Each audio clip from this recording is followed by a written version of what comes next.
মৰমৰ ছাত্ৰ-ছাত্ৰীসকল তোমালোকে যেতিয়া সমৰ্থ পৰ্টেলত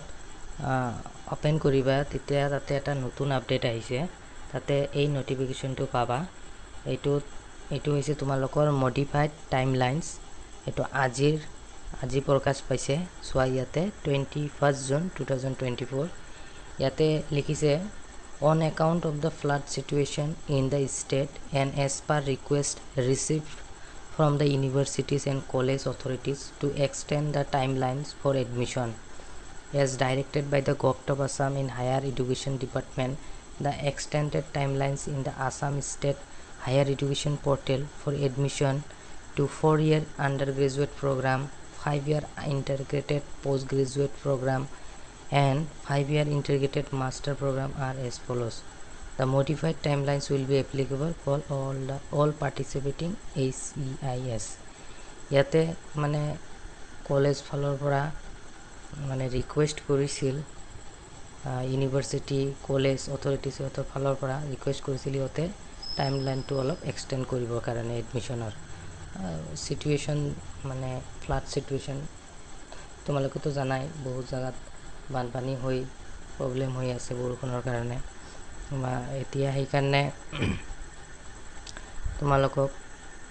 তোমালোকৰ সুবিধাৰ কাৰণে টাইমলাইনটো অলপ এক্সটেণ্ড কৰিছে মডিফাইড কৰিছে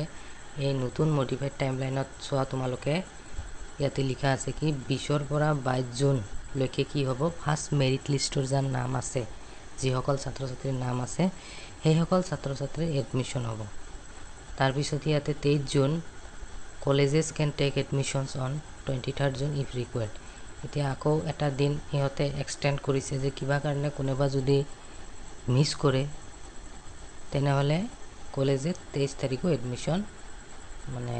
কৰিব পাৰে কোনোবা যদি কিবা কাৰণে মিস কৰিল কলেজত গ'ল তেতিয়া কলেজে এডমিশ্যন ল'ব পাৰে তাৰ পিছত 24 পৰা 25 জুন ইয়াত তোমালোকৰ সেকেন্ড মেৰিট লিষ্ট পাবলিশড হ'ব 24 পৰা 25 জুনৰ ভিতৰত তাৰ পিছত এই 24 পৰা 25 জুনৰ ভিতৰত যোনখন সেকেন্ড মেৰিট লিষ্ট পাবলিশড হ'ব হেগল ছাত্ৰ-ছাত্ৰীয়ে 26 27 আৰু 28 জুন এই তিনিটা ডেটত এডমিশ্যন ল'ব পাৰিব আৰু হেকত আছে 29 জুনৰ পৰা 5 জুলাই ইয়াত কি দি আছে ইয়াতে স্পট এডমিশ্যন হ'ব তো নোটিছটো আজিৰে নোটিছ হয় তোমালোকে যদি এইখন ডাউনলোড কৰিব বিচাৰা তোমালোকে সমৰ্থ পৰ্টেলত অফিচিয়েল ৱেবছাইটত মানে তাতে তোমালোকে ডাউনলোড কৰিব পাৰিবা যদি ভিডিওটো চাই ভাল লাগিছে তেনেহলে চেনেলটো সাবস্ক্ৰাইব কৰিবা আৰু বেল আইকনটো প্ৰেছ কৰি দিবা ধন্যবাদ